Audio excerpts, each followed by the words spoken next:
মিলিত হয়েছি নামাচার্য 108 শ্রী শ্রী মধু রামদাস বাবাজি মহারাজের 71তম সংবৎসরী তিরোভাব স্মরণ মহোৎসবে। আর যেখানে উপস্থিত হয়েছি এই বিখ্যাত এবং পরম পবিত্র শ্রী শ্রী পাটবাড়ি আশ্রম।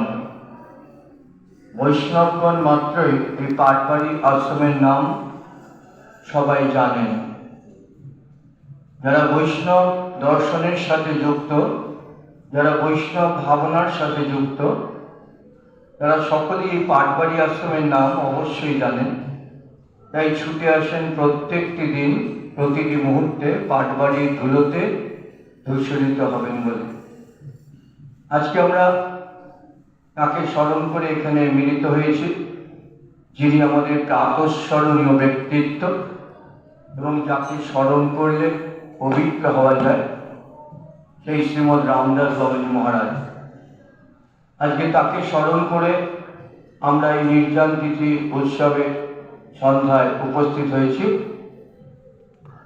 আমাদের মধ্যে যারা উপস্থিত হওয়ার কথা তারা এখনো এসে পৌঁছাননি সবাই, কিন্তু উপস্থিত হয়েছেন আমাদের পরম শ্রদ্ধেয় এবং পরম আমাদের আদরের জন, আমাদের অত্যন্ত কাছের জন, কলকাতা হাইকোর্টের প্রাক্তন বিচারপতি।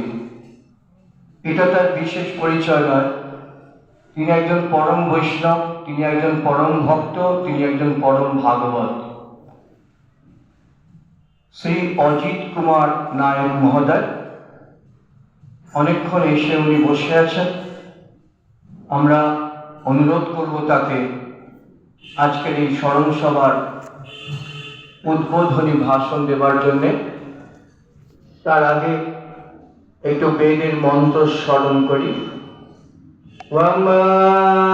সতিন ইন্দ্র বেদশ্রবঃ সতিন পোখা বিশ্ববেদাঃ সতিন ত্রাপ্তো বরিষ্ঠনিধিঃ সতিন বৃহস্পতি দদাতুঃ।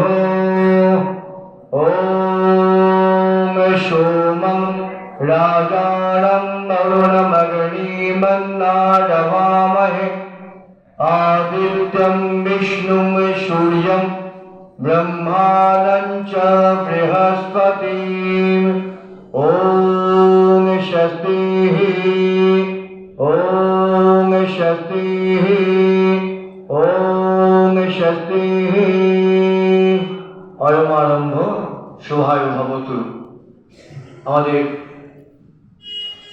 প্রাক্তন বিচারপতি শ্রী অজিত কুমার মহোদয়, অজিত কুমার নায়ক মহোদয়কে আমরা অনুরোধ করছি পাটবাড়ি আশ্রমের পক্ষ থেকে আজকের অনুষ্ঠানে শ্রী শ্রী রামদাস বাবাজি মহারাজের উদ্দেশ্যে শ্রদ্ধা নিবেদনের জন্য। জয় গুরু।